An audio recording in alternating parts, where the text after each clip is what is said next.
Neste momento, dá-se início à cerimônia de abertura do primeiro seminário da Corregedoria Geral da Advocacia da União. Para compor a mesa, convidamos as seguintes autoridades. Esse senhor Renato de Lima França, advogado-geral da União, substituto, por favor. A senhora Vládia Pompeu Silva, corregedora-geral da Advocacia da União. Senhor Camilo Barbosa de Santana, diretor da Escola da Advocacia Geral da União. Bom dia, colegas. Sejam bem-vindos à nossa querida Escola da Advocacia Geral da União. Só queria dar as boas-vindas a vocês, dizer que dar os parabéns para a Vládia pelo evento, na verdade, muito mais do que pelo evento de hoje, né? Nós começamos a gestão em janeiro e, desde então, a escola tem estado bem próxima da corregedoria e eu sou testemunha do seu esforço, junto com a Cris, de capacitar os colegas, promover eventos que sejam úteis para quem trabalha na corregedoria, não apenas aqui em Brasília, como nos estados, e dizer que a escola é a casa também da corregedoria. Estamos aqui para auxiliar em tudo que vocês precisarem. Espero que você tenha um dia bem produtivo. Obrigado. Palavra, por favor, doutor Renato de Lima França, advogado-geral da União, substituto. Bom dia a todos. Doutora Vládia, corregedora-geral, doutor Danilo, diretor da escola, doutora Cristiane, doutor Elmar, doutor Elisafã, doutor Kleber Balsanelli. Faço referência, tivemos a oportunidade de trabalhar em outras oportunidades. Então, a felicidade está aqui na abertura desse evento. Eu já tive a oportunidade de trabalhar em área correcional e outras oportunidades, e então tenho um grande apreço pela matéria, pelo assunto. Eu me recordo que quando entrei no serviço público no início dos anos 2000, não trabalhei inicialmente com a área correcional, mas ouvia pelos cantos que o processo administrativo disciplinar não valia nada, que uma demissão aplicada por uma autoridade em razão de um processo disciplinar, no dia seguinte, o servidor conseguiu uma liminar no âmbito do Poder Judiciário e no dia seguinte ele estaria. Então, quando eu entrei no serviço público, a impressão que eu tinha era essa, de que as decisões sancionadoras, as decisões disciplinares, elas não tinham eficácia, não tinham efetividade. Isso gerava uma sensação muito ruim, principalmente para os servidores que atuavam na área correcional, porque eles falavam, bom, eu estou fazendo um processo de faz de conta. Eu trabalho, é um trabalho duro, é um trabalho hercúleo, não é um trabalho simples, é um trabalho difícil. A gente acaba tendo que apurar a conduta de colegas, de servidores, e aí no dia seguinte, todo esse trabalho, ele não tem valor nenhum, é anulado no Poder Judiciário, e hoje, já no final aí de 2019, eu vejo que o trabalho correcional, ele realmente ele avançou muito, né? E isso produto do trabalho de formiguinha de todos nós. Eu falo todos nós porque eu também já fui membro de comissão de PAD, eu já apurei conduta de servidores, e não é um trabalho simples, né? Então hoje eu vejo que para um servidor conseguir uma reintegração judicial, realmente os índices são muito baixos de reintegrações. E isso é produto desse trabalho de todos nós, trabalho da Corregedoria da AGU, da Controladoria Geral da União, que é o órgão central do sistema de correição do Poder Executivo. Então, para mim é um orgulho estar aqui hoje, na abertura desse evento, é uma felicidade. Vejo também que tem assuntos que a gente precisa abordar, precisamos refletir, por exemplo, como o TAC, que é essa oportunidade de em ilícitos de menor potencial ofensivo, se estabelecer mecanismos aí consensuais, né? Isso é importante, porque a gente percebe que esses ilícitos de menor potencial, eles ficavam numa sombra. O sistema disciplinar, às vezes, não se preocupava com ele, então isso gerava também um mal-estar. Então, quando o TAC veio, a gente percebe que esses ilícitos menores agora são tratados pelo sistema de correção. Então, isso é muito importante. É uma resposta que é dada para os servidores, para o serviço público e para a sociedade. Então, isso é muito importante. Temos assuntos também relacionados com compartilhamento de provas. Eu faço apenas uma abordagem rápida aqui, não tem nem como enfrentar o tema, que é com relação ao compartilhamento de provas que são produto de colaboração premiada e de acordos de leniência. É um assunto novo, não é da nossa tradição jurídica, mas que a gente está tendo que enfrentar no dia a dia.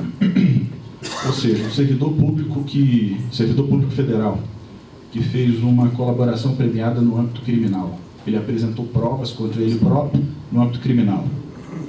Se isso for compartilhado com a Corregedoria da Advocacia da União, com a Controladoria Geral ou com as corregedorias específicas, vamos poder utilizar essas provas contra esse servidor que produziu essa prova? Não vou responder, mas é uma reflexão que a gente precisa fazer.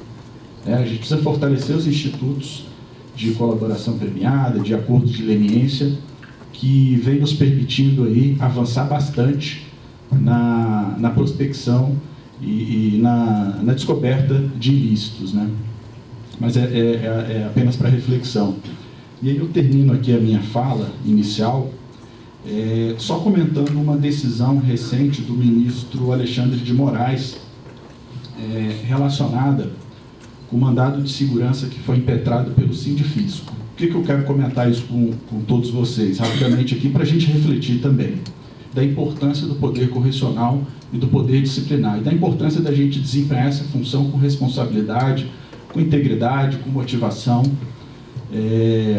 O ministro Alexandre de Moraes, o Tribunal de Contas, tinha decidido requerer à Receita Federal informações de servidores públicos da Receita, auditores, com relação a uma atuação fiscal de autoridades e de um determinado período. Então, o Sindifisco impetrou o mandado de segurança por entender que essa atuação do Tribunal de Contas ela estaria transbordando da sua competência constitucional. Essa atuação estava mais próxima de um poder disciplinar, que é uma competência dos órgãos correcionais. Então, o mandado de segurança foi impetrado para preservar essa atribuição dos órgãos correcionais. E o ministro Alexandre de Moraes entendeu que realmente fazia sentido essa tese, de que o órgão correcional é que tem competência para avaliar se aquela atuação é lícita ou não, e não o Tribunal de Contas. Então, é bastante significativa essa decisão da importância do poder correcional, do poder disciplinar, para a integridade do serviço público. Então, eu agradeço a oportunidade de estar aqui, para mim é uma honra novamente, não tem como não falar isso, estar representando aqui o doutor André, rever alguns colegas que eu já tive a oportunidade de trabalhar. Estou vendo aqui uma colega da Controladoria, então é uma felicidade ver os colegas aí. E essa parceria é muito importante, né, para a gente discutir os assuntos, os temas, e da importância do direito disciplinar. Porque, por incrível que pareça, eu digo que hoje está na moda a questão da responsabilidade administrativa contra pessoas jurídicas. Ela é fruto do trabalho de todos nós de correição no âmbito da correição dos servidores públicos.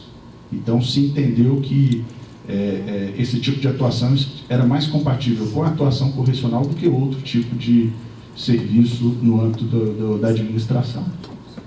Então, agradeço novamente e desejo a todos aí um excelente trabalho aí. Obrigado.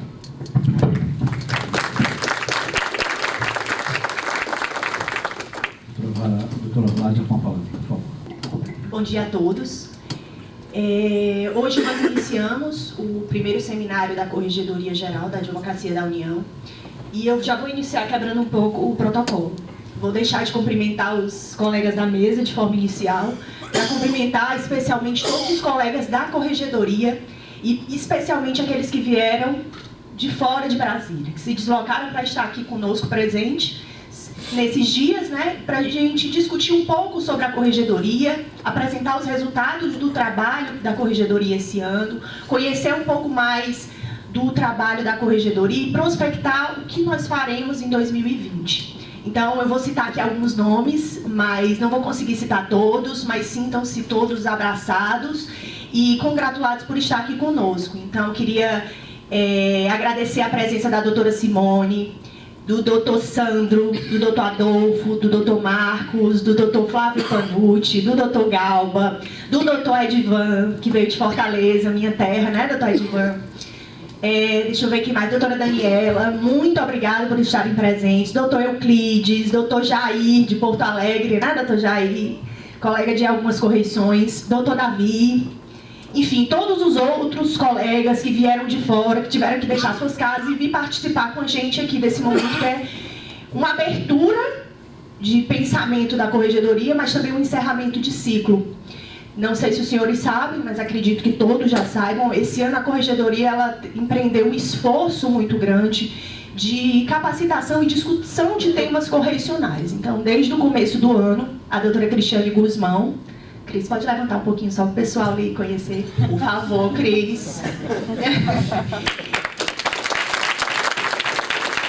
Ela encabeçou um projeto, e eu posso dizer um projeto árduo e inovador esse ano, que era proporcionar uma capacitação contínua específica para os colegas da Corregedoria, que em alguns momentos a gente pode compartilhar com outras corregedorias e outras coordenações com assuntos afins sobre aspectos disciplinares e correcionais. Então, desde o começo do ano, nós tivemos eventos periódicos, intensos, para discutir corregedoria, para discutir correição, para discutir processos disciplinares. E aí, doutor França, não sei se você sabe, quem abriu esse projeto de capacitação foi o doutor Gilberto Vale, lá da Controladoria Geral da União, o nosso parceiro desde o início do ano. E de lá para cá foram vários eventos, várias discussões, vários cursos, vários aperfeiçoamentos. E sempre, incondicionalmente, nós tivemos o apoio do doutor Danilo e de toda a escola da Advocacia Geral da União. Então, servidores, colegas, advogados, procuradores que atuam na escola sempre nos apoiaram muito e nos permitiram chegar até aqui, nesse seminário, que, como eu falei para os senhores, é um fechamento de ciclo também, com grandes frutos a serem colhidos. E nesses dias agora de discussão, os senhores vão poder ter a real noção da concretude desse trabalho, vão ser apresentados aqui os resultados da Corregedoria da Advocacia Geral da União e também vão ser abertas algumas discussões de temas que são relevantes, tanto para a Corregedoria, de forma interna, o que serão discutidos em reuniões técnicas específicas e apenas direcionadas aos integrantes da Corregedoria Geral da Advocacia da União,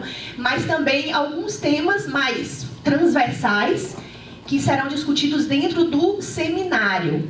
Por que eu estou fazendo essa distinção? Nós teremos durante esses dias aqui de evento duas atuações específicas. Algumas reuniões técnicas, que serão exclusivas para os integrantes da Corregedoria, e, paralelamente, eventos que serão abertos ao público externo, no qual todos os colegas de outras corregedorias, de outras entidades foram convidados e estarão presentes aqui conosco, discutindo esses temas mais transversais. E, por fim, para não me delongar mais nessa fala de abertura, eu queria agradecer a presença do doutor Renato França, um grande parceiro da Corregedoria Geral da Advocacia da União, não só apenas enquanto advogado-geral da União substituto, que aqui representa com maestria o doutor André, mas como um colega de corregedoria, profundo conhecedor do assunto e, por que não dizer, um colega em que podemos dividir angústias e alegrias da corregedoria.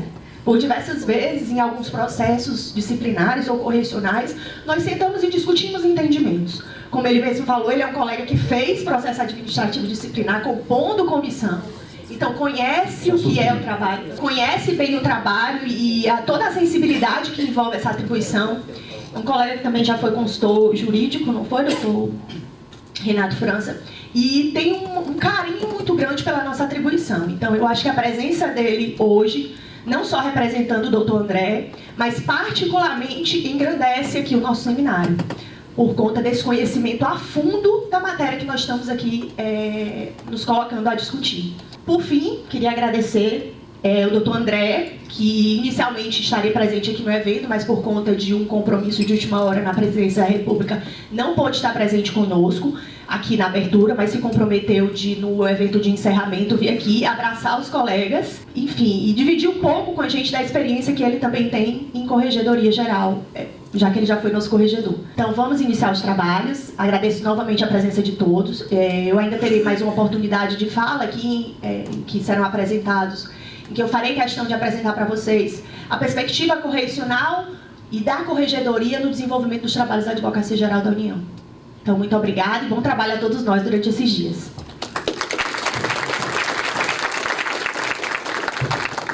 Senhoras e senhores, neste momento desfaz-se a mesa de abertura para o prosseguimento do seminário. Nossos agradecimentos, doutor Danilo, doutor Renato França. Por favor, doutora Vládia, continua com a gente.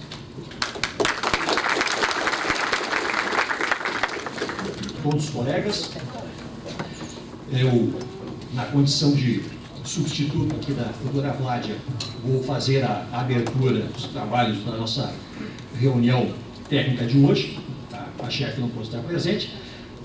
Apenas agradecer a presença de todos, cumprimentar a todos que estão aqui presentes, dizer da alegria minha, e acredito que é a alegria nossa, com essa oportunidade desse evento, desses 3 dias da semana, que será uma oportunidade de conhecermos todos os colegas que estão conosco na faina correcional.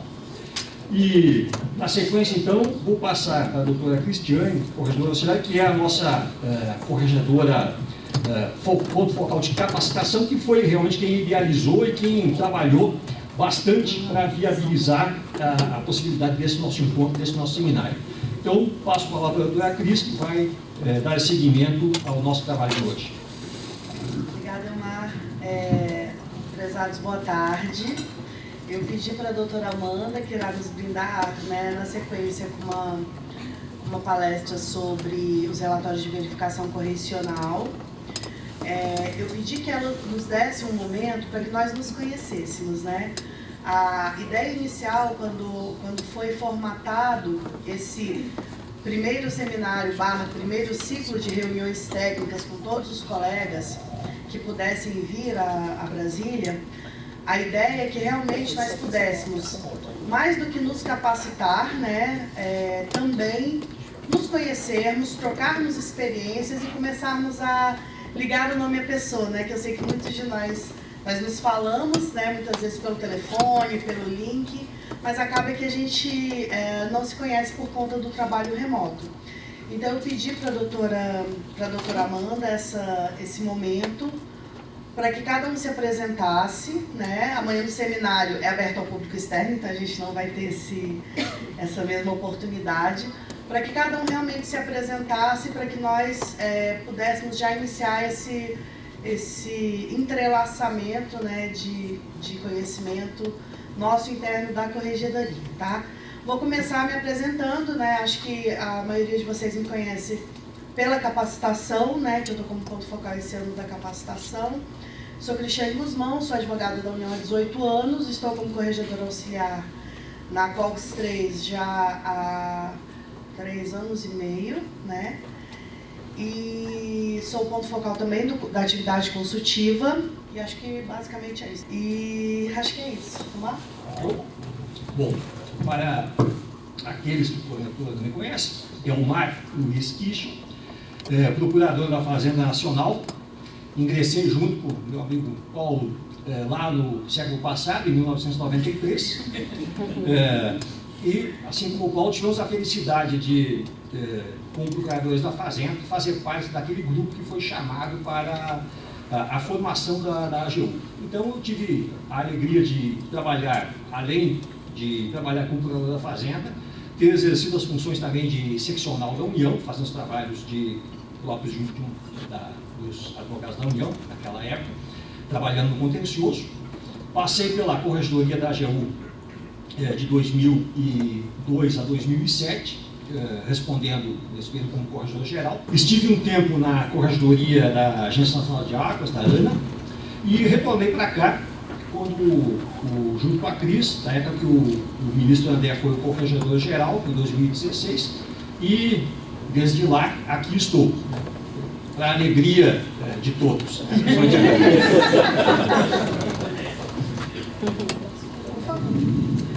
Boa tarde, gente. Meu nome é Amanda. Sou subcorregedora de procedimentos preliminares aqui da corregedoria desde junho de 2018. Estou na corregedoria desde fevereiro de 2017. Conheço a maior parte dos colegas aqui, rostos conhecidos. Alguns conheço de nome, não conheço pessoalmente, mas vou ter o prazer de conhecer agora no seminário. Estou muito feliz com esse seminário, com esse evento, porque a gente vai conseguir se aproximar, a gente vai conseguir trocar informações e experiências, e eu acho que o propósito também é esse mesmo. E fico muito honrada de compor essa equipe de excelência da corregedoria. Essa composição de agora é realmente uma composição de profunda excelência mesmo. E, enfim, vamos aproveitar o seminário para a gente se conhecer e trocar experiências entre as áreas. Passar como na prática a gente tem desenvolvido a elaboração de relatórios lá na SPPR. E o propósito não é tratar de questões teóricas da verificação, é mais fazer o passo a passo da elaboração do relatório mesmo. Quais são os pontos que a gente analisa, o que a gente não pode deixar de fazer constar no relatório. E os capítulos, conforme as atualizações nas portarias recentes que a gente teve publicadas, sobretudo a 523, né, de 2019. E sintam-se à vontade para fazer perguntas, eventualmente, se tiver alguma dúvida, algum ponto que precisa ser melhor esclarecido. Gente, essa aqui é a estrutura, deixa eu sair um pouco da frente aqui, a estrutura geral do relatório de verificação correcional atual. Ela teve uma atualização recente, conforme a portaria 523 de 2019, e hoje a gente conta com 5 capítulos principais ali compondo a estrutura do relatório. Antigamente a gente tinha 6 capítulos.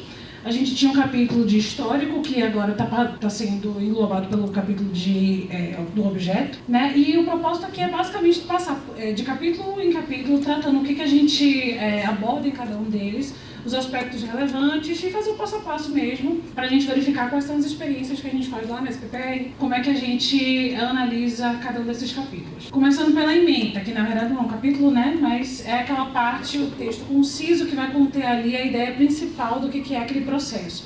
Quais são os assuntos principais abordados naquele processo.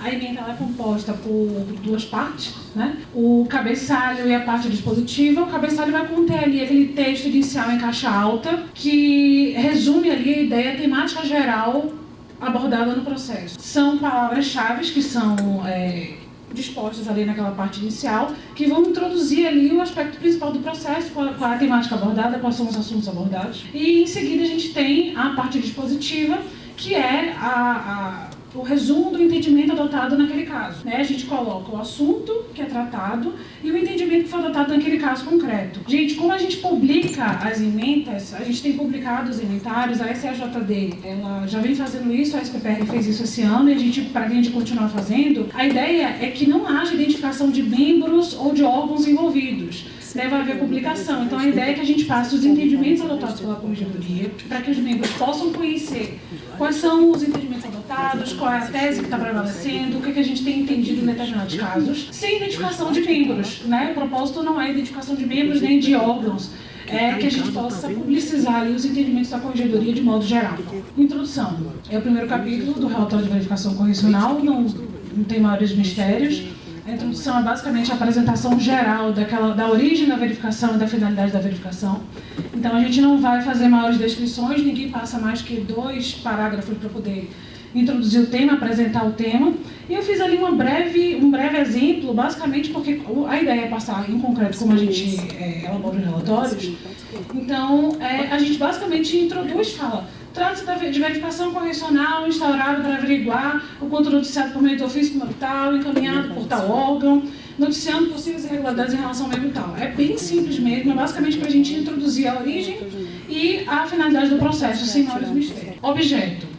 Esse capítulo, como eu falei agora há pouco, ele sofreu uma pequena alteração com a portaria 523 de 2019. Esse capítulo agora, ele engloba não apenas o relato dos fatos, como também o relato dos atos praticados no curso da verificação correcional. Antigamente, a gente tinha um capítulo à parte para tratar do relato dos atos, né? Era o histórico, e agora isso tudo está englobado aqui nesse capítulo, que é um capítulo basicamente de relato. A gente não vai entrar na análise dos fatos nesse capítulo. Esse capítulo ele vai consignar o que tem de importante no processo, os fatos que vão ser analisados e os atos praticados no curso do processo. Então, esse capítulo ele fala de relato dos fatos, a gente vai relatar todas as circunstâncias que giram em torno dos fatos e todos os atos praticados no curso do processo. Informações importantes. Artigo 13 da portaria da Corregedoria, número 523 de 2019. Eu vou mencionar muito essa portaria aqui, porque ela é uma portaria recente e mexe muito com o nosso procedimento, o nosso relatório de verificação correcional, inclusive mudando a estrutura, como eu já coloquei agora há pouco, e prevendo requisitos obrigatórios e informações que devem constar no relatório. Primeiro, eu preciso identificar os membros possivelmente envolvidos naqueles fatos. Nem sempre é possível fazer isso. Se eu tenho, por exemplo, um relato de sumiço de autos, relato de sumiço de algum documento, ou então algum fato que eu não tenho como identificar ali quem realmente seria o responsável, o indício de quem seria responsável, eu não tenho como identificar o membro, mas sendo possível, e no mais das vezes a gente precisa identificar quem são os membros envolvidos. Informações sobre se o membro se encontra em estágio confirmatório, isso é um requisito também, é preciso que a gente indique se o membro se encontra em estágio confirmatório, porque se for o caso de membro que se encontra em estágio confirmatório, a gente tem que noticiar a SPCOL, a doutora Nilson ali atrás, para que haja um acompanhamento em relação à situação, né? Isso pode ser considerado em relação à avaliação, né, no estágio confirmatório do membro. É preciso também indicar se o membro ele já figurou ou figura em outras verificações correcionais ou procedimentos preliminares, né? Isso também ajuda a compor ali os antecedentes do membro, o histórico ali da atuação da vida funcional do membro e também vai contextualizar a nossa análise, né? Preciso também indicar se o membro já respondeu à PAD ou responde à PAD. Essas informações, porque muda um pouquinho com base em quem está tocando a verificação, né? Lá na SPPR a gente instrui o processo solicitando essas informações. Então a gente vai instar a SPCOL, a gente vai instar a SMD, o apoio da SPPR, para que eles digam, por meio de certidão, se aquele membro responde à PAD, se responde a alguma verificação correcional, procedimento preliminar, se está em estágio confirmatório. No âmbito, estou ouvindo aqui no ECO? Marmota, mas é mesmo. Não, tá. No âmbito das correções, essas informações elas já são preliminares à própria correção, né? São informações que precedem aí para instruir o procedimento antes da efetiva correção, né? Então, isso tudo precisa fazer constar no relatório de verificação correcional em caso de deflagração de verificação, não numa correção. E, já passei pelo PAD, né? E se existe previsão de correção naquela unidade naquele ano. Isso é mais voltado para a SPPR, né? No caso de uma verificação oriunda de uma correção, já está sendo, a correção está acontecendo, né? Mas lá na SPPR a gente precisa, viu, meninos, principalmente os novos que chegaram agora, a gente precisa indicar se há previsão de correção naquela unidade naquele ano, naquele cronograma. Principais atos relatados. Como eu disse, nesse capítulo, a gente vai relatar os atos que foram praticados no curso da instrução do processo. A gente vai fazer um relato do que aconteceu no processo. Então, eu vou relatar os atos de comunicação de possíveis irregularidades, a nota que promoveu, que fez a proposta de instauração de verificação correcional, as diligências instrutoras realizadas, os ofícios expedidos, as solicitações de dados aos setores da corregedoria, solicitação de antecedente na SMD, na SPPR, na SPCOL, contra estágio confirmatório, todos os dados que foram solicitados para os setores internos da corregedoria e as respostas às diligências realizadas. Tudo isso precisa estar relatado no processo para que quem lê o relatório não precisa estar se deslocando o tempo inteiro para os autos do processo para entender o que foi que aconteceu no processo. O relatório ele tem que se bastar e ele tem que ser completo no relato dos fatos e dos autos praticados no curso da instrução. Gente, importante também. Ao relatar os autos praticados no curso do processo, é importante indicar os sequenciais em que eles se encontram formalizados nos autos. É importante para facilitar a consulta aos autos do processo, sobretudo pela autoridade instauradora, por quem vai aprovar o relatório, e aquilo ali já indica que o membro, olha, o ato está consignado no sequencial tal, a análise foi feita, facilita a consulta, e é uma formalidade que precisa constar porque realmente é onde se localiza o ato, precisa ser indicado onde está o sequencial daquele ato que foi descrito no relatório, né? E o capítulo do objeto, ele se destina, como eu falei agora há pouco, ao relato. A análise ela vai ser feita agora, nesse capítulo que a gente vai mencionar agora, que são os pontos examinados, que é o capítulo mais relevante do relatório. A gente vai perder um pouquinho mais de tempo aqui falando sobre ele, e é nesse capítulo que vai constar a análise. Então, se no objeto eu faço o relato dos fatos, de todas as circunstâncias que giram em torno dos fatos, dos pontos examinados, que vai ser o capítulo adiante, a gente vai tratar da análise efetivamente feita em relação aos fatos. Aqui está o capítulo mais importante que a gente tem no relatório, são os pontos examinados, gente. Nesse capítulo, a gente tem que fazer a análise de todos os fatos e circunstâncias que são relevantes para a conclusão quanto à existência ou não de indícios de possível irregularidade. Esse capítulo, ele começa com a indicação de itens do apontamento da tabela C. Eu acho que a tabela C já é de conhecimento de todos aqui, se ainda não for, adianto que eu vou passar por e-mail para todos, o conteúdo da tabela C e também dos principais atos, dos principais normativos que a gente analisa na hora da confecção do relatório. Essa tabela C, ela contém itens que se referem a apontamentos, que são assuntos que podem ser tratados no âmbito de um procedimento correcional. Aqui eu trouxe um exemplo, e é muito importante mencionar isso, porque para fins de informações estatísticas, de quais são os assuntos que a gente mais trata na verificação, de o que mais chega para a corregedoria analisar, e para fins de definição do objeto de um eventual futuro PAD que seja instaurado. Para a SMD isso é muito importante também. Então, na hora de fazer o relatório, a primeira coisa que a gente já coloca são os apontamentos referentes à tabela C. É uma numeração, cada item tem uma numeração, é só consultar a tabela e fazer a indicação como eu coloquei ali embaixo, né?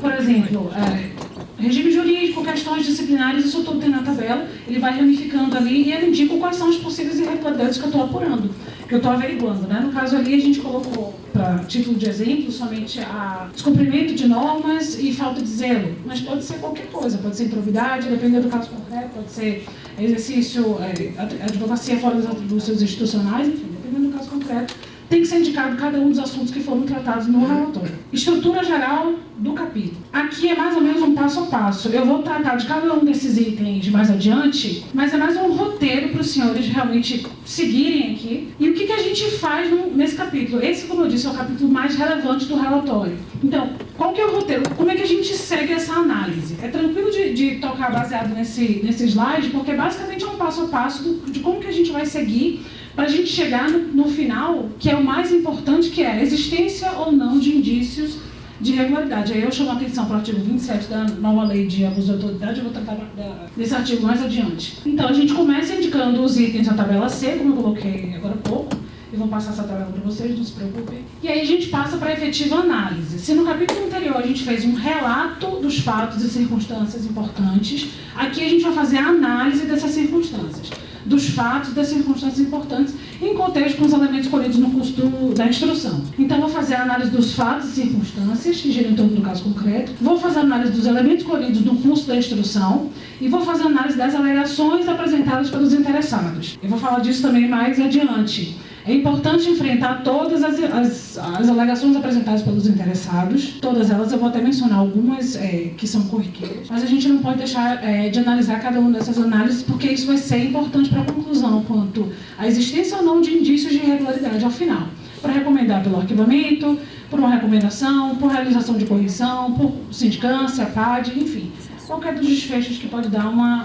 verificação correcional. Então, eu passo em seguida para a análise dos normativos e entendimentos que vão incidir em relação ao caso concreto, e aqui eu chamo a atenção para os normativos da corregedoria, gente. A gente precisa mencionar no relatório todos os normativos da corregedoria que vão incidir no caso concreto. Um exemplo muito corriqueiro é perda de prazo, né, que também é uma circunstância muito identificada no âmbito de correções. A gente tem normativo na corregedoria para tratar de parâmetros que devem ser analisados quando a gente se depara com casos de perda de prazo. Eu vou mencionar eles aqui um pouco mais adiante, tá? Um caso específico de perda de prazo que é muito recorrente. Então, a gente precisa enfrentar os normativos da corregedoria que incidem em relação àquele caso concreto. Em seguida, a gente vai fazer a averiguação quanto à existência ou não de indícios de irregularidade funcional, de prática de infração. Esses indícios eu identifico a partir do contexto dos fatos e das circunstâncias que giram em torno do processo, com os elementos que eu colhi no curso da instrução. Eu preciso fazer esse batimento, eu preciso verificar o que foi noticiado para a gente, todas as circunstâncias, e verificar o que eu consegui apurar aquilo ali, o que foi afastado, o que foi confirmado, quais são os indícios de possível irregularidade, se houver, para que a gente tenha segurança de propor a instalação de um PAD, se for o caso, ou de um arquivamento, se for o caso, de recomendação, de correção, qualquer dos resultados da verificação. E a gente também precisa, em caso de instalação de PAD, gente, a gente precisa fazer sugestão de possíveis enquadramentos, tá? Essas sugestões, elas não vinculam a comissão, por claro, né? Mas a gente precisa aqui indicar os possíveis enquadramentos que aquela conduta ali pode ter. Enquadramento típico na 8.112, a gente tem que fazer essa indicação. E isso também vai depender do que está comprovado ali, os indícios que já têm demonstrado. Análise fática. Aquilo ali, o slide que eu acabei de apresentar é um slide que é um roteiro do que a gente vai fazer, né? Nesse capítulo. Aqui eu vou tratar mais especificamente da análise fática, e eu já começo dizendo que a análise fática ela deve englobar todos os fatos e circunstâncias que giram em torno do caso concreto. Exemplo, para a gente trazer um pouco mais para um caso mais prático. Se eu tenho uma notícia de possível exercício de advocacia fora das atribuições institucionais, por exemplo, eu não posso me ater à análise de um ato praticado em advocacia privada. Eu preciso verificar se aquele ato ele foi, por exemplo, praticado no curso do expediente normal da Procuradoria, se aquilo ali teve repercussões, se ele perdeu eventualmente um prazo ou passou a desempenhar suas atividades de forma superficial, sem aprofundar, descumprindo normas, sem zelo. Eu preciso verificar se houve algum prejuízo em decorrência daquela atuação, se há possível um conflito de interesse. Pode ser que a matéria abordada ela conflite com as atribuições que ele tem no cargo, né? Então, tudo isso eu preciso verificar. Não basta a gente analisar o ato de possível irregularidade, exercício de advocacia fora das atribuições institucionais. Aquilo ali, o relato é daquele fato, mas todas as circunstâncias que giram em torno daquilo ali eu preciso analisar. Por quê? Porque isso vai influenciar no possível enquadramento daquela conduta. Se eu tenho uma perda de prazo, por exemplo, eu vou falar sobre isso mais adiante. Se eu tenho uma perda de prazo, por exemplo, no âmbito de correção, aquilo ali é algo que pode ser verificado, uma possível perda de prazo ou possível apresentação de manifestação fora da temática do processo, né? Recurso com razões dissociadas, isso pode acontecer. Eu preciso verificar o contexto daquela atuação. Eu preciso verificar se o membro estava com um volume de trabalho excessivo, se aquilo ali é uma conduta isolada, se ele tem antecedentes em relação àquilo ali, quais foram as informações prestadas pela chefia, quais foram as providências que ele tomou posteriormente àquele fato, se ele buscou evitar eventuais prejuízos, reverter a situação desfavorável à União. Tudo isso eu preciso analisar e relatar no processo. Então, não se atenham na hora de fazer o relatório, e isso a corregedora vem pedindo bastante, para que a gente não se atenha à análise individualizada do fato, somente. A gente tem que contextualizar aquilo ali. Se possível, ampliar a amostra de atuação do membro, de análise de manifestações que o membro possa ter produzido. Se eu tenho voltado agora para o consultivo, se eu tenho uma atuação possivelmente deficiente na análise de licitação, eu preciso verificar se aquilo ali é uma conduta isolada, se o membro ele costuma atuar de forma negligente em matérias daquela natureza, em processos daquela natureza.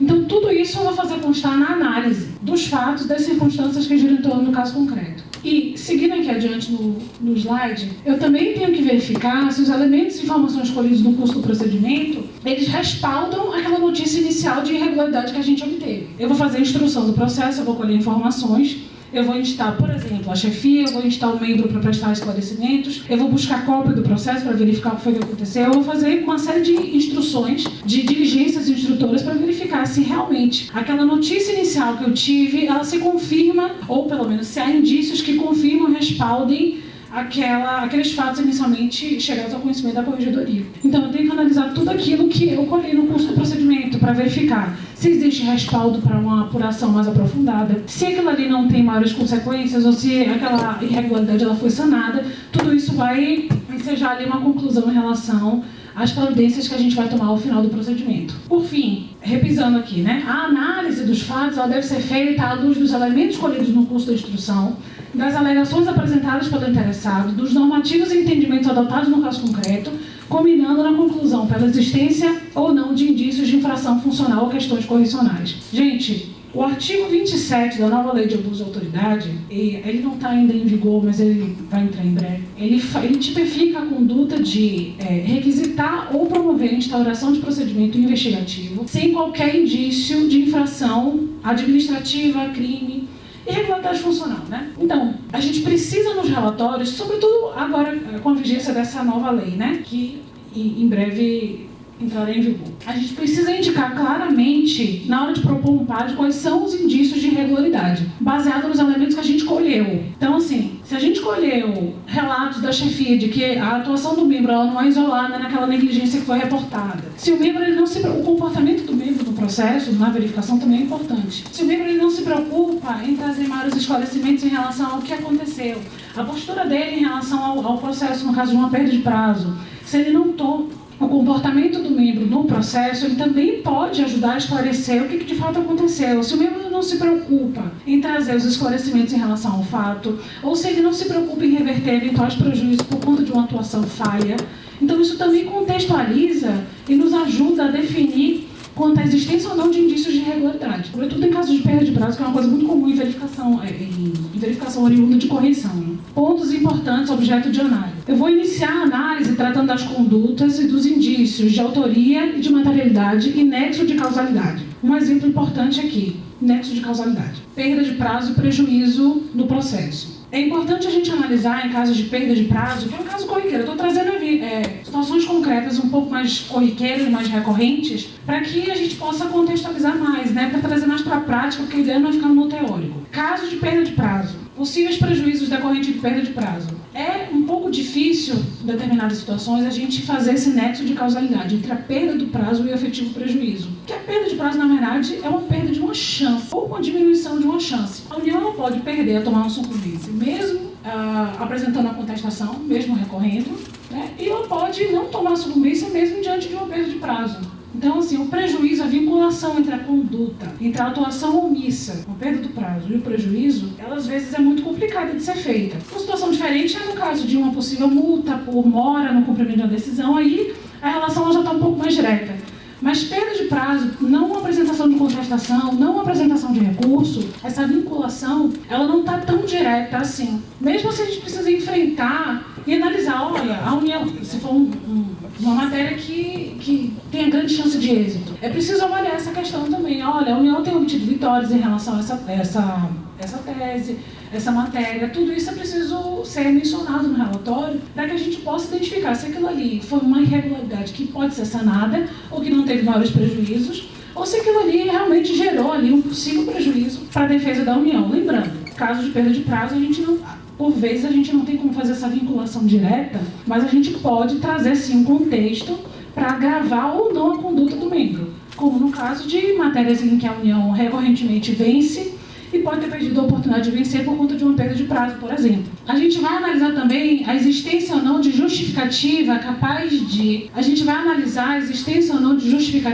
de afastar a configuração de irregularidade. Aqui eu chamo a atenção para um ponto que é bem relevante, é bem recorrente em verificação correcional e acaba que também é, de certo modo, um problema para quem está tocando os PADs, que é a alegação quanto a questões de saúde, questões quanto a possíveis enfermidades, possível incapacidade laboral, situação pessoal relacionada à saúde do interessado. Verificação correcional é um procedimento de instrução um pouco mais sumário, né? Ela não se compara à instrução de um PAD e, por vezes, é muito difícil a gente chegar a uma conclusão quanto à efetiva incapacidade laboral do membro, sobretudo se ele está na atividade. Se ele está na atividade, se ele não está afastado, é muito difícil a gente identificar se o membro realmente está incapaz, não tem capacidade laboral naquele momento. Mas a gente não pode deixar de enfrentar essa alegação, que é muito recorrente. Em casos de perda de prazo, que é uma ocorrência muito corriqueira lá, né? A gente realmente enfrenta muitas notícias de perda de prazo. É muito comum que a gente enfrente esse tipo de alegação. O membro não se encontrava na sua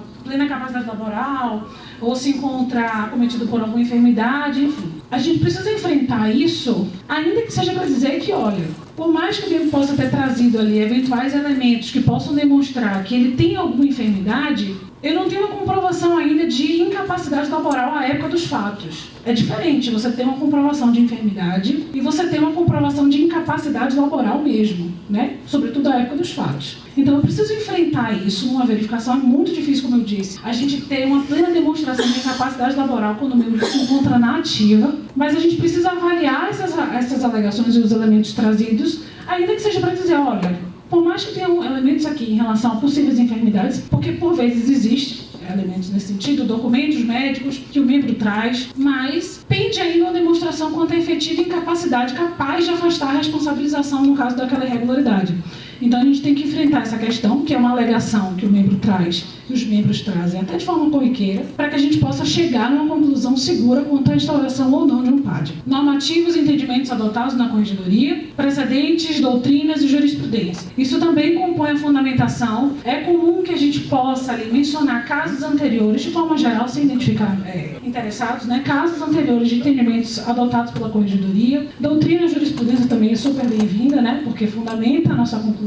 Aqui eu volto a mencionar, já até adiantei esse ponto, o artigo 27 da nova lei de abuso de autoridade. A gente precisa indicar os indícios de possíveis irregularidades no caso de instauração de PAD. E esses indícios a gente tem que fundamentar nos elementos concretos que a gente colheu no curso da instrução do processo. Então, eu preciso concluir que os elementos que eu instruí ali, que estão compondo o processo, eles me indicam indícios de possíveis irregularidades que merecem uma apuração aprofundada no âmbito de um PAD. É muito importante trazer isso de forma expressa, sobretudo diante dessa nova previsão legal aí que vai entrar em vigor em breve, e é um respaldo para quem está propondo e para quem está promovendo também a instalação do PAD. É muito importante que a gente indique os elementos concretos que indicam os indícios de possível irregularidade. Outro ponto importante que a gente tem promovido recentemente. Como os senhores sabem, recentemente a gente publicou a portaria a portaria da Corregedoria que regulamenta a celebração de termo de ajustamento de conduta. E quando a gente vai propor um PAD, é importante que a gente faça uma análise quanto à viabilidade ou não de uma celebração de TAC. TAC não é direito subjetivo do membro, então ele não tem um direito subjetivo à celebração de um TAC, se assim quiser, mas é de todo oportuno que a gente analise a viabilidade ou não de um TAC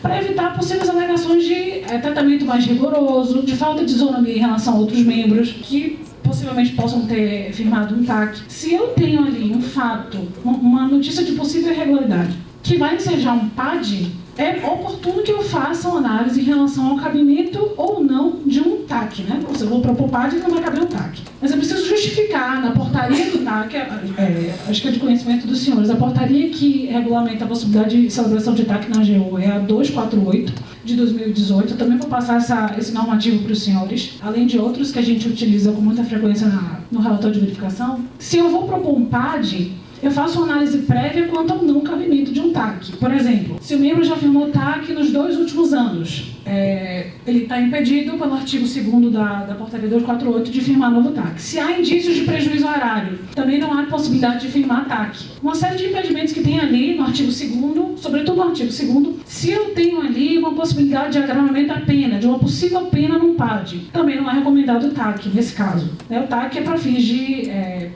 um desfecho diante de uma constatação de possíveis irregularidades apenadas com advertência. Então, se eu tenho indícios ali de condutas possivelmente mais graves que possam ensejar uma suspensão ou demissão, não é cabível o TAC, e é importante que a gente mencione isso para evitar a alegação de tratamento mais rigoroso, de falta de isonomia, embora, friso aqui, muito importante, isso está inclusive na própria portaria 248, celebração de TAC não é direito subjetivo do membro, mas é oportuno que a gente fundamente a impossibilidade de celebrar TAC para a gente evitar a alegação de tratamento não isonômico. Mencionei agora há pouco, eu já fui adiantando ali nos capítulos anteriores que a gente foi tratando, necessidade de contextualização dos fatos. A contextualização dos fatos, como eu já mencionei anteriormente, ela vai nos ajudar não apenas no desfecho do processo, se eu tenho ou não uma possível irregularidade, vai depender do contexto dos fatos, e nos possíveis enquadramentos também. Se eu tenho uma falta de zelo,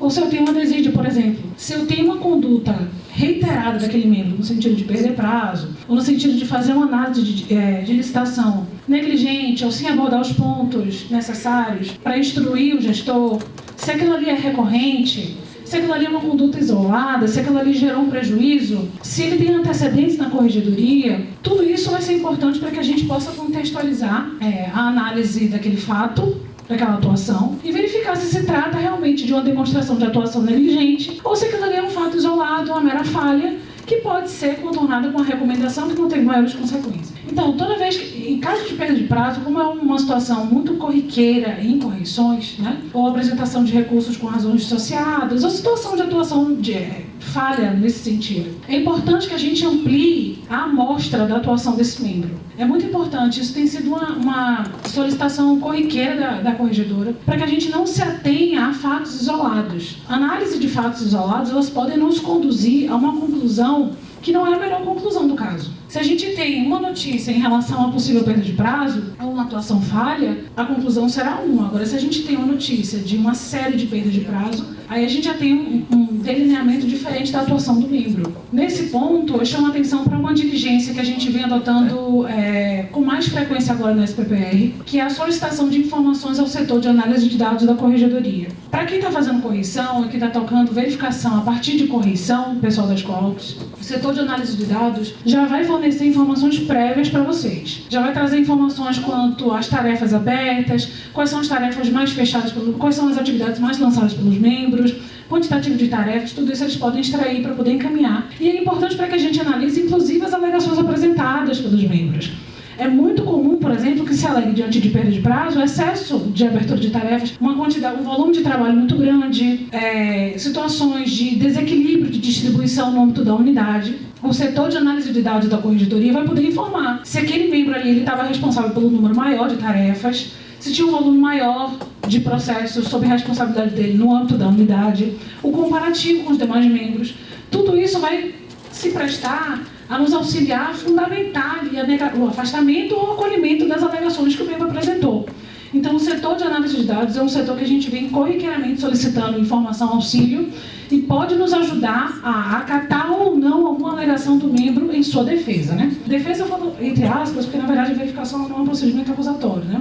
Mas quando a gente pede informação para o membro, isso também não é obrigatório, mas quando a gente pede, ele apresenta ali razões a seu favor, né? Eu ouvi um ou não aqui, né? Um ou não, tudo bem. Realmente, às vezes, não...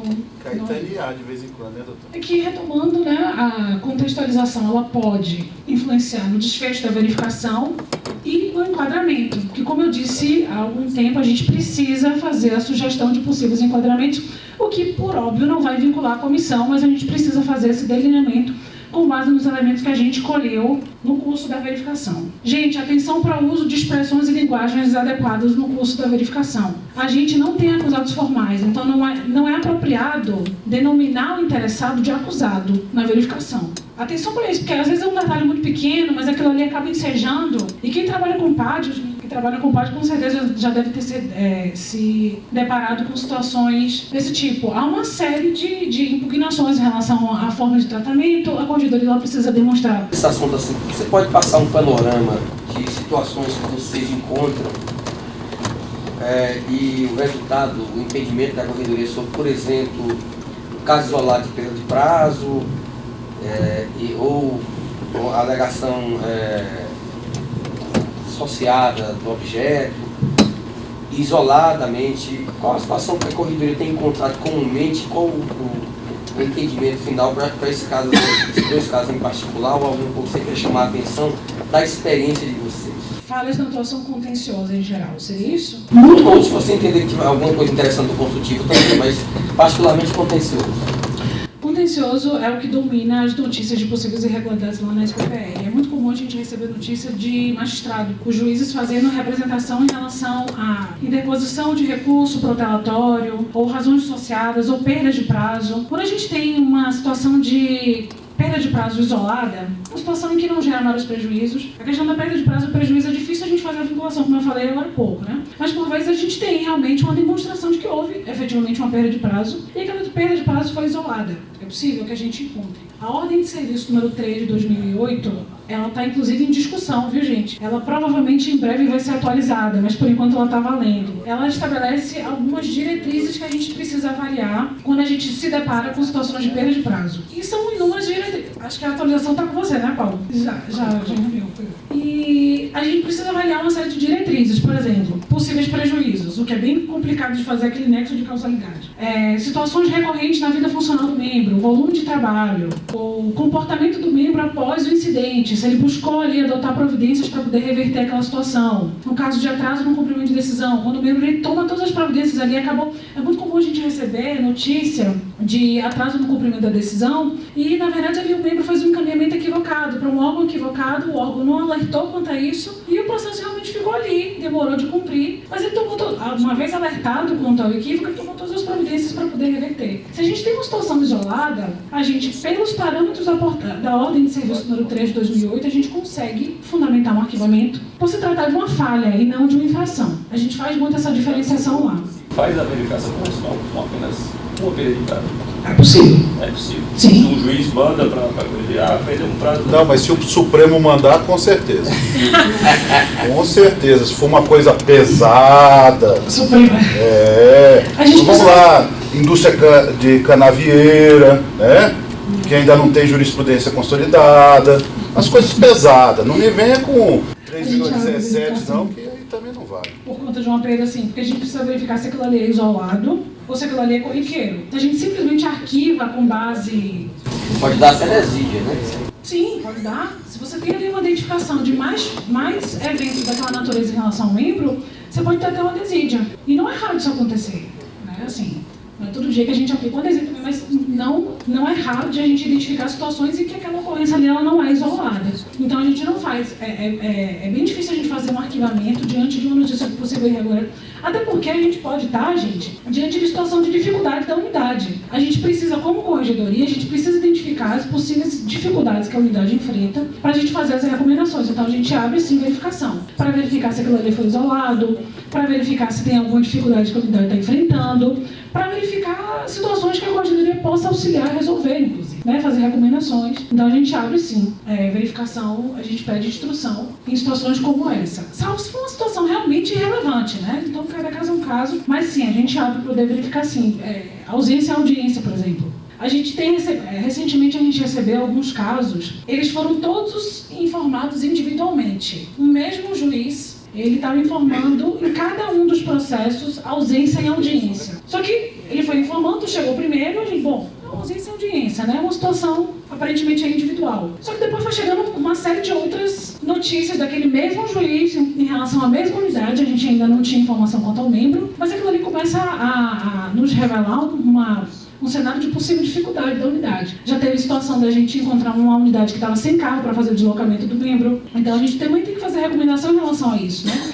Verificar quais são as dificuldades para a gente ver meios, a corregedoria ver meios de auxiliar aquela unidade a superar aquela dificuldade. Então, voltando aqui a expressões possivelmente inadequadas, né? Acusados, a gente não fala em acusado no âmbito de verificação correcional, a gente prefere a utilização de termos como interessado, possivelmente envolvido, né? Então, aqui a gente fala também em indícios. A gente não fala em provas inquestionáveis, né? Porque a gente não tem o contraditório ainda plenamente exercido. O contraditório de uma verificação não é obrigatório, né? A gente pode solicitar informações para o membro, mas aquele contraditório ele não é uma ampla defesa, como acontece no PAD, né? Verificação ali não é um procedimento acusatório. Então, sempre optem por expressões do tipo indícios de irregularidades, possíveis irregularidades, eventuais, supostas irregularidades, para a gente evitar, que aí eu chego no terceiro ponto, a gente evitar demonstração de juízo de certeza quanto à configuração de irregularidade. Como esse procedimento ele não é um procedimento acusatório, com o contraditório formalmente exercido, é sempre bom a gente falar em indícios e possíveis irregularidades para evitar ali uma demonstração ou alegação futura de falta de isenção da corregedoria. Isso também é muito importante. Conclusão. A conclusão, a gente vai mencionar o desfecho do processo. O que a gente vai recomendar naquilo ali? Eu posso recomendar um PAD, eu posso recomendar um arquivamento, posso recomendar a realização de uma correção, enfim, uma série de desfechos, recomendações para a unidade, melhorias, enfim, a gente pode recomendar uma série de providências de competência da corregedoria.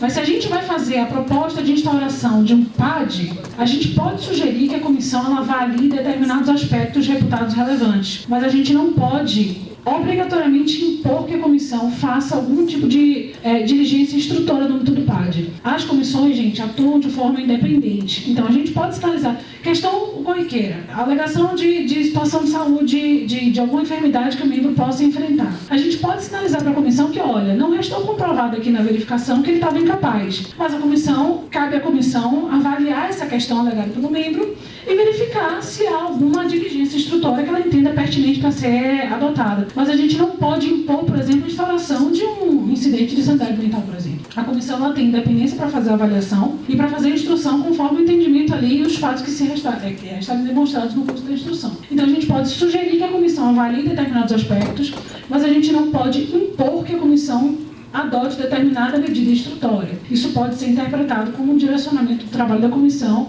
e a comissão atua com independência, conforme o artigo 150 da Lei 8.112. Outro ponto importante também, que é importante para o pessoal do PAD, né? Quando a gente identifica numa verificação fatos que podem ser incluídos no raio operatório de um PAD já em curso. O membro ele já responde a um PAD que está em andamento e a gente identifica aí possíveis fatos novos na verificação que poderiam ser incluídos no curso de um PAD já em andamento. Gente, é muito importante a gente verificar é muito importante que a gente faça essa recomendação de avaliação quanto à possibilidade de inclusão no raio. Pode ser que o PAD já esteja numa situação muito avançada. Recentemente nós tivemos uma situação dessa, em que a gente poderia vislumbrar a inclusão de um novo fato naquele PAD, um PAD envolvendo o mesmo membro, também interessado na verificação, mas o PAD ele já estava muito avançado. Então, se o PAD está muito avançado, pode gerar um prejuízo, inclusive por conta do custo do prazo prescricional, né?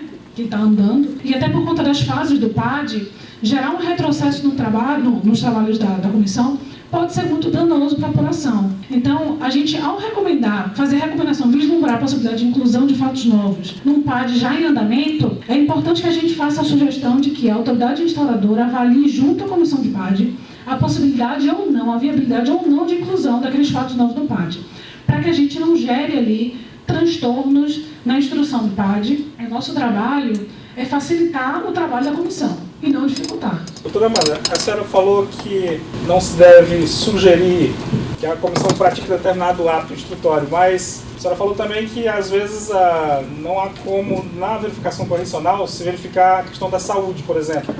E esse seja um fato determinante para que se sugira o PAD, porque não deu para saber se à época dos fatos aquela pessoa estava incapaz ou não temporariamente. Mesmo nesse caso, não deve sugerir que a comissão de PAD verifique essa situação? Então, no relatório a gente vai fazer constar que aquela alegação ocorreu e que não houve a demonstração de incapacidade. Quando eu digo que a gente não deve fazer sugestões obrigatórias a serem observadas pela comissão, é no sentido de que a comissão ela tem independência para verificar quais são os meios de prova que ela entende mais pertinentes ali, para verificar aquela circunstância. A gente pode chamar a atenção daquela circunstância, mas a comissão ela vai avaliar qual é o melhor meio de prova que eu tenho aqui para poder verificar essa questão. Não cabe a gente, na verificação, dizer como a comissão vai comprovar tal circunstância ou outra. Essa é a questão. A gente levanta a situação para que a comissão avalie e conclui, olha, aqui na verificação não restou demonstrada a incapacidade. Mas cabe à comissão avaliar essa questão, que foi uma questão arguída, formalizada no processo, mas pelos meios que a comissão entender pertinente. Pode ser pelo incidente de sanidade ambiental, corriqueiramente é uma forma de se apurar, né? Mas a comissão ela vai ter independência para poder verificar como que ela vai analisar aqueles fatos. É importante não fazer recomendações de natureza obrigatória. Primeiro, porque não são obrigatórias, né? E segundo, para evitar a alegação de direcionamento do trabalho da comissão. É mais um resguardo, né, para quem está fazendo o relatório e também para que a gente demonstre, né, é importante demonstrar isso, que há uma isenção da corregedoria, não há um direcionamento dos trabalhos da comissão e que a comissão está atuando de forma independente. Amanda, quando o PRU da primeira região eu encaminhei para a corregedoria informações sobre a conduta de uma colega que tinha vários atos, especialmente perda de prazo e argumentação dissociada do objeto da demanda. E depois eu encaminhei, independentemente de saber o que acontecia na corregedoria, eu encaminhei novas informações sobre novos fatos, que era só olhar lá e encontrar novos fatos. E a minha pergunta é, a corregedoria, seja no procedimento, seja em verificação correcional, seja pela própria comissão de PAD, há uma preocupação de solicitar ou informar a quem encaminhou a informação para subsidiar com novos fatos? Porque, por exemplo, nesse caso em especial, né, não sei nem como é que anda isso na corregedoria, que não é a minha área, né? Pela sua cara eu vi que anda. Mas eu, como procurador regional, eu nunca recebi um retorno dizendo assim, solicita informar novos fatos, tá? Nunca houve, ou seja, quem passa para a corregedoria de informação fica numa situação de total falta de conhecimento e também eu fiz isso, mas quantas pessoas passam novas informações, valiosas informações, se a corregedoria não dá esse retorno de informar que recebeu as informações, solicitar e aproveitar a oportunidade de solicitar novas informações, se houver. Existe essa preocupação, tanto na condução de verificações correcionais, quanto na condução de PADs? Eu me recordo do caso, não vou trazer mais especificidades aqui, até porque a apuração ela pode ainda estar acontecendo. É muito comum, quando a gente tem casos dessa natureza, reiteradas ocorrências de perda de prazo, atuação negligente e contenciosa, né, no contencioso, que a gente ouça as chefias do interessado. No caso do senhor, como o senhor é procurador regional, né, então a gente opta, em geral, por direcionar as perguntas, o pedido de informação para quem está mais próximo ali, para quem pode verificar. Porque um procurador regional, como é que ele vai conseguir ali reunir tudo aquilo? Em geral, é membro que pode ter passado por mais de uma coordenação. Então, a gente solicitar essas informações diretamente ao regional pode tornar difícil a reunião das informações necessárias. Quem está mais próximo dos fatos, a chefia imediata, ela, em geral, tem um controle maior daquilo que está acontecendo, né? O regional está muito distante. Não, tudo bem, mas há essa preocupação então? Ao coordenador, tem mais? Sim, sim. A gente, é raro os meninos me ajudem se eu tiver aqui equivocado. Eu não me recordo de nenhum processo em que a gente tenha tratado de perda de prazo, que a gente não tenha solicitado informação para a chefia. Mesmo quando a chefia ela comunica. Não, mas veja, eu não perguntei só sobre informação sobre os fatos relatados. A minha pergunta objetivamente é solicitar que novas informações sobre novos fatos em relação à postura, à conduta daquela colega sejam informadas. Porque esse caso é tão grave que eu pedi para os temáticos analisarem, né, que foi uma sequência de 2 coordenadores, que era só parar para dar uma olhada sem encontrar mais coisas. Doutor, porque assim, chega a notícia de fato para a gente, houve realmente uma recomendação, uma notícia posterior de novos fatos. A gente faz a análise, mas assim, o prazo de prescrição está correndo em relação àquela notícia que foi dada lá no começo. E a gente precisa se posicionar quanto à abertura ou não de PAD. Então, assim, a gente está indefinidamente instando a chefia a estar acrescentando fatos novos, ela pode nos ensejar essa consequência que não é, né, a gente deixar ali os fatos... Mas só para concluir, o que é que eu pensei aqui?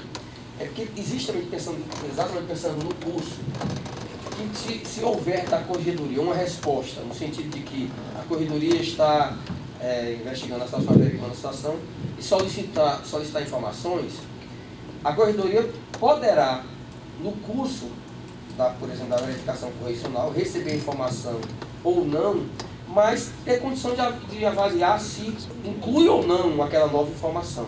Mas eu tenho certeza que se a corregedoria não faz isso, muita gente não informa mais. Sim, informou aquele primeiro momento e não mais. Não informa mais. Pode ser que o segundo momento seja ainda aproveitável para aquele procedimento. Por isso que a corregedora ela vem solicitando que a gente solicite informações ao setor de análise de dados. Esse setor de análise de dados ele faz uma análise das tarefas e atividades lançadas pelo membro no SAPENS. Né? No SAGE, o pessoal da Procuradoria da Fazenda ainda está um pouco mais... O acesso ao SAGE ainda está em processo, né?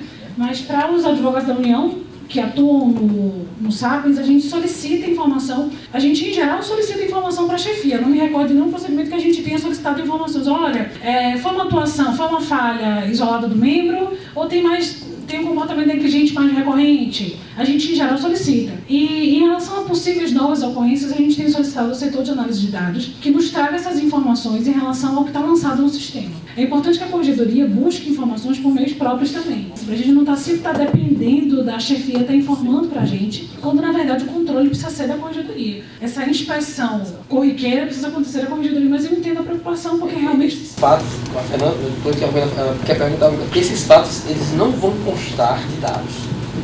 Esses fatos em particular, que é o colega que recebe uma segunda intimação, depois da atuação da colega, vai verificar que ela, por exemplo, apresentou um recurso nada a ver.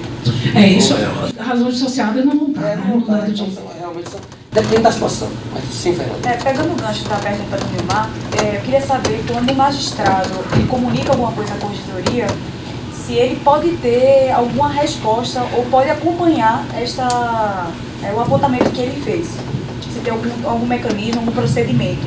Em geral, quando a gente recebe alguma comunicação oficial de algum magistrado, a gente expede um ofício informando que foi aberta a verificação para averiguar aqueles fatos. A gente não faz uma recomendação, não faz uma comunicação automática do resultado do processo. O processo ele corre com restrição de acesso, né? Enquanto ele está em curso, a verificação ela tem restrição de acesso, com base na portaria 529 de 2016 da AGU, e a gente faz a comunicação de, olha, recebemos aquela notícia, abrimos um procedimento para poder verificar.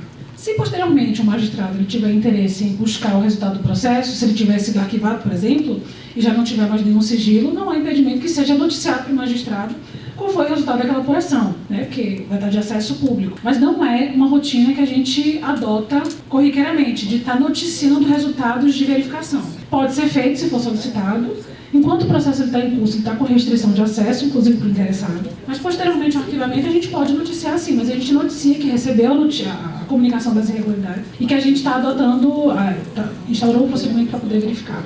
Aqui a gente já passou. Encaminhamentos, gente, fase final. Os encaminhamentos a gente gente vai basicamente resumir quais são as providências ali que a gente está sugerindo ao final.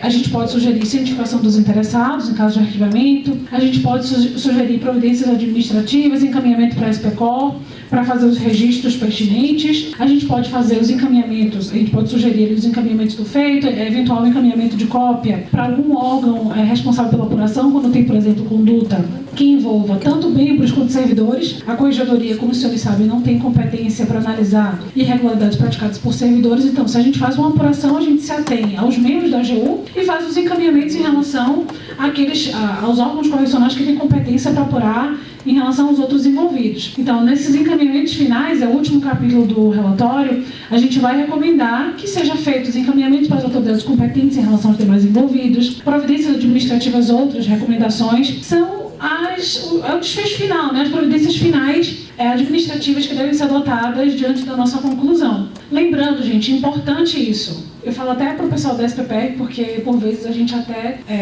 passou ali de fazer a menção expressa a esse ponto. A portaria 523 de 2019, ela prevê expressamente que o relatório deve ser feito sob a premissa da transparência ativa. Então, ao final, se diante de um arquivamento, a gente tem uma possibilidade de arquivamento, a gente tem que verificar as informações possivelmente sigilosas nos autos daquele processo para fazer a sinalização. Porque se a gente não sinaliza a necessidade de manter-se de restrição de acesso, a restrição de acesso cai. O processo ele passa a ser público a partir da conclusão dele se a gente não faz um apontamento quanto à existência de sigilo específico ali, de documentos com algum sigilo específico que devam permanecer com sigilo nos autos do processo. Então, a gente precisa necessariamente mencionar nessa fase final a possibilidade de levantamento integral da restrição de acesso ou a necessidade de mantença de alguma restrição em relação a algum sequencial. E aí, se a gente identifica algum documento específico que precisa manter a restrição de acesso, a gente tem que falar da fundamentação, do porquê que a gente está sugerindo a restrição de acesso, ele passa a não ser mais a regra, né? O processo vai estar concluído, e indicar especificamente o sequencial e as folhas em que aqueles documentos se encontram, para que somente os documentos que devam permanecer com acesso restrito fiquem com acesso restrito. Os demais documentos, diante da conclusão do procedimento, a restrição de acesso cai e o processo passa a ser de acesso público. É o artigo 12, parágrafo único da portaria. Amanda, em regra, nas correções ordinárias, não há restrição. Em regra, lá. Aí, em regras, há restrição? Na verificação? Sim. Em curso? Sim. Não. Estou falando do relatório. Após a aprovação do relatório. Após a aprovação do relatório, o processo vai estar concluído. O relatório foi feito, foi aprovado, o processo vai estar concluído. A regra... Essa parte que você tem que apontar o documento se for para manter restrição. A regra é que a restrição caia. Processo concluído, verificação concluída, a regra é que ela se torna pública. O que seria uma informação sigilosa? Porque, na verdade, quando você tem instalação do CAD, há uma continuidade da apuração, né? Então o sigilo permanece porque não foi concluído ainda. Desculpa. É que no âmbito da verificação, que seria uma informação que você deva manter sigilada? Documentos médicos, por exemplo, informações... É o mais corriqueiro. Cid de doidinho. Documentos médicos é muito corriqueiro. É muito corriqueiro, mas você pode ter informações, sigilo bancário. Imposto de renda. A gente tem, por exemplo, agora... Sigilo legal. Eu acho que essa verificação já está concluída, mas não vou trazer mais questões em relação a ela, não. Envolvia a atuação possivelmente faltosa de um membro num processo que corria em segredo de justiça. Né? Envolvia, inclusive, proteção à testemunha. Então, são informações não relacionadas ao membro, mas também são de acesso restrito por conta da natureza dela. Se eu tenho um processo de segredo de justiça, eu não vou poder fazer a divulgação desse processo que está correndo ainda em segredo de justiça. Né? Então, aqueles elementos referentes ao processo que tem sigilo, a gente pede que seja mantido o sigilo em relação aos demais elementos. E aí, gente, lembrando que como o relatório, ele via de regra, ao final da verificação, diante de um arquivamento, ele vai se tornar público, é de todo pertinente que a gente avalie quais são as informações detalhadas que a gente tem que fazer constar no relatório. Né? Se eu tenho ali alegações de questões relacionadas à saúde, de repente, se eu vou ter um arquivamento, isso, né, depende muito do resultado do processo. Não é pertinente que a gente faça transcrições específicas e desnecessárias, quando for desnecessário, de documentos médicos do interessado, porque aquilo ali vai ganhar uma transparência ativa, né, via de regra. Porque senão a gente vai ter que ficar sugerindo a restrição de acesso ao conteúdo do relatório, né, ainda que parcial. Então, se a gente pode fazer a demonstração, a análise dos fatos, sem estar descrevendo detalhes quanto à enfermidade do membro, ou quanto a algum aspecto de sigilo, é interessante que se faça, desde que não comprometa a análise do processo, para que a gente possa ali, né, fundamentar pelo levantamento da restrição. Condição de saúde tem um sigilo médico-paciente. É uma informação pessoal, né, e a gente não faz essa divulgação, não. Né? Agora, lógico, não se confunde com um documento de homologação de afastamento, por exemplo. A administração vai meter a pessoa que está afastada a uma perícia e ela tem um documento ali que ela homologa o afastamento. Ela simplesmente reconhece a incapacidade e homologa. Ali não tem uma descrição. Mas tem uma CIDzinha lá. Todos têm a CID ou o membro autoriza? Na minha tinha. Na minha tinha, não sei se... A gente viu um recente que não tinha. Não, a homologação que é feita aqui pelo médico local. Eu creio que não.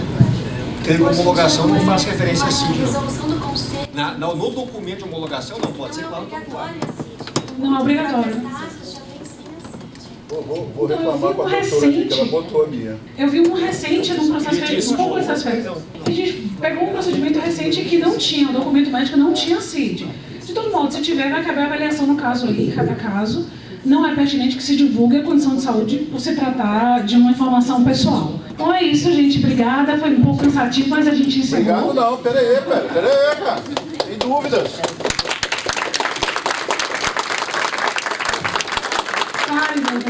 Ao contrário dos colegas que interromperam a senhora, eu jamais faria isso. Jamais, de jeito. Só agora ao final, né? Diga-me. A senhora falou que se há previsão de correção na unidade, há proposta de correção. Oi? Naquela questão... A gente tem que pensionar no relatório se há previsão de correção naquela unidade. Exato. Qual o tempo? Lápis temporal? Plano trianual? Plano anual? Como é que é? O que tiver de previsão. Se tem previsão, já tem definição naquela unidade em algum dos planos. Na conclusão pode sugerir correção. Isso que... Tanto lá atrás como na conclusão, você vai ter que tratar dessa questão do inserir um eventual cronograma de correção ou eventualmente, já está previsto uma correção. Lá atrás você faz a menção se existe já a perspectiva de realização de correção na unidade. Se você identifica que a unidade está numa situação tão grave que merece uma antecipação ali, de repente uma extraordinária, ou uma situação, você faz a recomendação na conclusão. Não, pode ser verificação em relação a uma possível irregularidade da unidade, sem identificação de membro, pode. Se houver algum membro específico, mas às vezes acontece, por exemplo, o caso de não devolução de autos, é geral na unidade. Chegou a notícia de que vários processos não foram devolvidos. Em geral, tem alguma questão com isso. Estamos em extinção dessas notícias. E, doutora Amanda, aqui na parte de pontos examinados também, a senhora falou sobre a manifestação acerca dos indícios de autoria e materialidade. Só que, poucos minutos antes, a senhora disse, há casos que você não consegue nem identificar o possível autor. Sim. Se eu não identifico, não tem. Mas alguém fez. A pergunta é, mesmo que eu não tenha identificado quem fez, eu posso vir a sugerir uma instauração? Sindicância investigativa, sim. Autoria indeterminada. Só é sindicância investigativa. Assim, você não vai instaurar um PAD contra ninguém. É lógico, beleza. Nem fazer uma correção em lugar nenhum. Se não tiver identificado. A unidade acabou, não posso fazer a correção lá. Valeu, até aí tudo bem.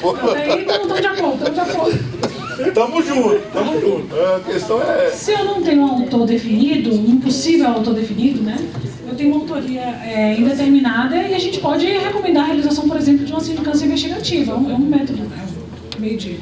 Uma coisa que me preocupou foi a história do fatos e circunstâncias que giram em torno do caso. Isso aí é uma vala que cabe o universo. É um buraco negro danado. A quem a gente se socorre para definir isso? A senhora? Fala bom senso não vai. Bom senso Tell me. Aquilo que for relevante, doutor.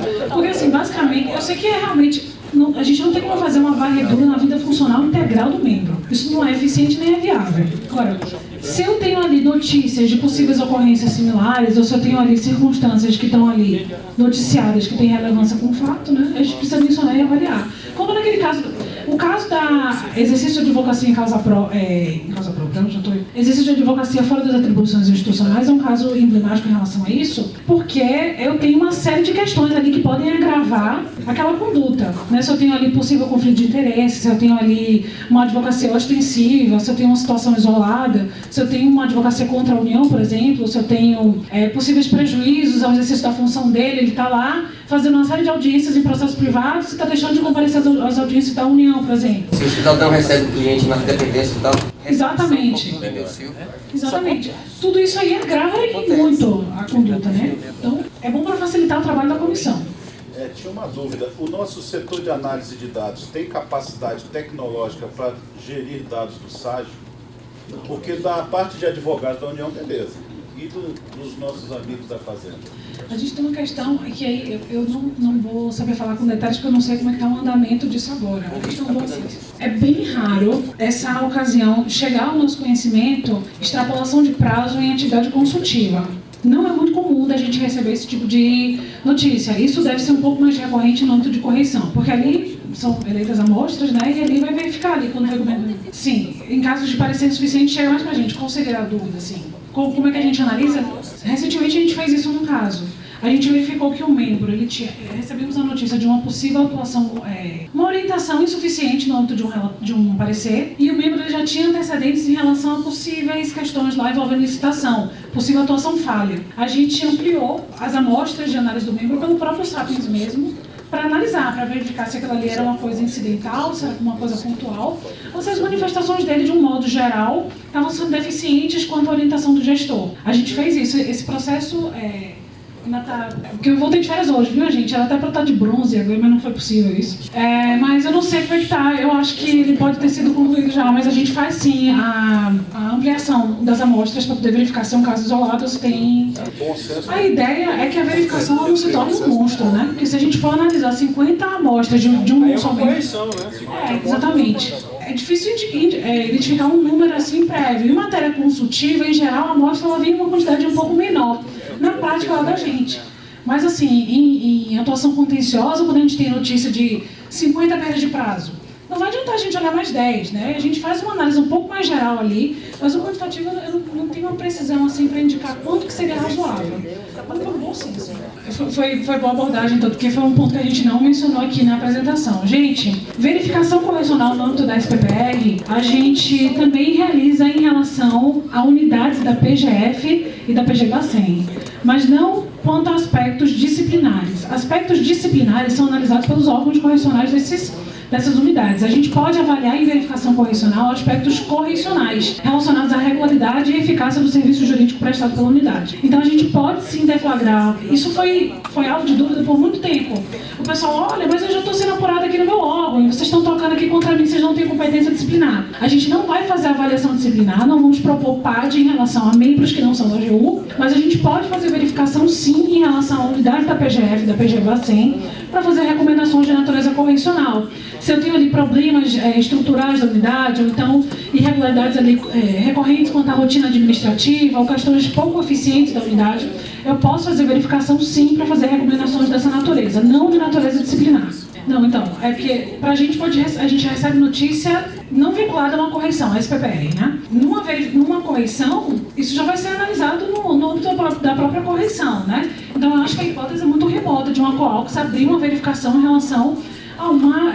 não consigo vislumbrar aqui uma hipótese disso acontecer, mas na SPPR, por vezes, e chega muita notícia dessa natureza por magistrados. Olha, a unidade está demorando de cumprir decisão judicial. Aí não é denúncia de moneda não correcionada, por exemplo, entendeu? Ao invés da correção, faz a verificação. Eu estou pensando assim, né, se eventualmente ocorrer um caso concreto. Desconheço.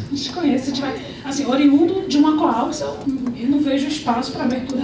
Se já está sendo alvo de uma correção, né, aquilo ali vai ser tratado de uma correção, mas na SPPR, como a gente não está na verificação a partir de correção, a gente pode receber notícia de fato e deflagrar uma verificação. Se no curso da correição a equipe ela identifica notícias de possível irregularidade disciplinar, como é o caso de advocacia fora das atribuições, né?